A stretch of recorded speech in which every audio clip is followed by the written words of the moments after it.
देखिए, ये बड़ी अजीब बात है और बड़ी हास्यास्पद लगती है, खास तौर से बीजेपी नेताओं के मुंह से, जब वो नैतिकता की बात करते हैं, जब वो कहते हैं कि ये अपने वादों से पलट गए या धोखेबाजी दी या गठबंधन तोड़ दिया। अरे भाई, आपने यही प्रयोग बिहार में किया था। जब आरजेडी जेडीयू का गठबंधन था तो भारतीय जनता पार्टी ने उस सरकार को गिराया था। अब वही उनके साथ हो रहा है तो वो नैतिकता के खिलाफ है। यही काम इन्होंने महाराष्ट्र में किया, एक सरकार को इन्होंने गिरा दिया। यही काम इन्होंने मध्य प्रदेश में किया, यही काम इन्होंने कर्नाटक में किया, यही काम इन्होंने कोशिश राजस्थान में किया। तो मुझे लगता है कि भारतीय जनता पार्टी को सबसे पहले अपने गिरेबान में देखना चाहिए और इस देश के लोकतंत्र का मजाक उड़ाने का काम करते हैं ये लोग। ईडी का, सीबीआई का, पुलिस का इस्तेमाल करके सरकारों का गिराने और बनाने का खेल तो भारतीय जनता पार्टी ने शुरू किया इस देश के अंदर। तो अब वो प्रयोग उनके खिलाफ भी हो रहा है और नई सरकार को शुभकामनाएं हैं।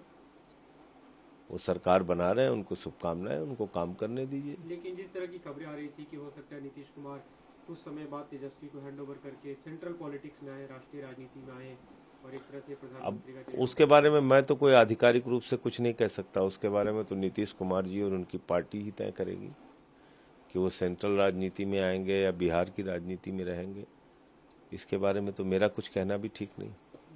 एक दूसरा मुद्दा है जो दिल्ली का है, दिल्ली एक्साइज पॉलिसी को लेकर इस तरह ने बीते दिनों जो पूर्व उपराज्यपाल थे अनिल बैजल, उन पे निशाना साधा कि उनके कारण, एक उनके फैसले को पलटने के कारण दिल्ली में करोड़ों का नुकसान हुआ।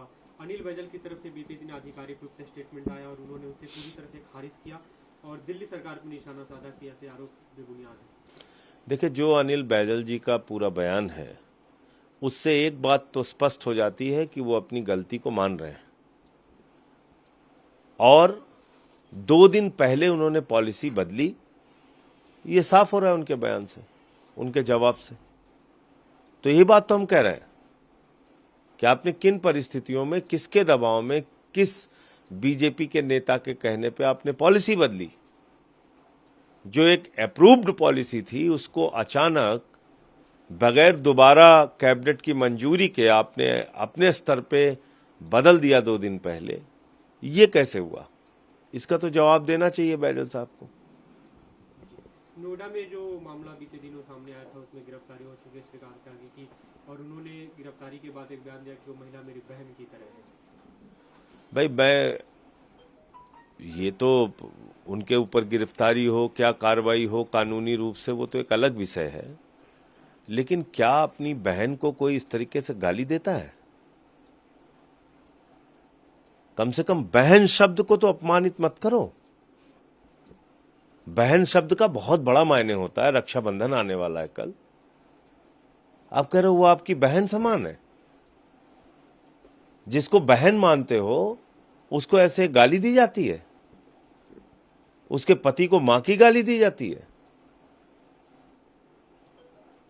तो कानून क्या करेगा, यूपी की पुलिस, आदित्यनाथ जी की पुलिस क्या कार्रवाई करेगी, देखिए।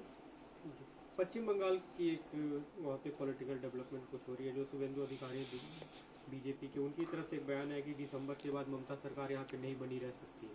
हाँ, वो तो मैं तो आपसे यही कह रहा हूं कि भारतीय जनता पार्टी हर जगह सरकार गिराने के काम में लगी हुई है। उनको न देश की अर्थव्यवस्था से मतलब है, न रोजगार से मतलब है, न महंगाई से मतलब है, न किसानी से मतलब है। उनको सरकारों को गिराना उठाना है, इसी काम में लगे हुए हैं। झारखंड में भी वही प्रयोग करना चाह रहे थे, उनके 3 विधायक कांग्रेस के पकड़े गए। तो मुझे लगता है कि अब इस देश के लोगों को भी सोचना पड़ेगा कि अगर इस स्तर पे अगर आज भारतीय जनता पार्टी उतर आई है कि हर राज्य में सिर्फ उनका यही काम है कि ये सरकार गिराओ, ये सरकार उखाड़ो, तो ये तो ठीक नहीं है।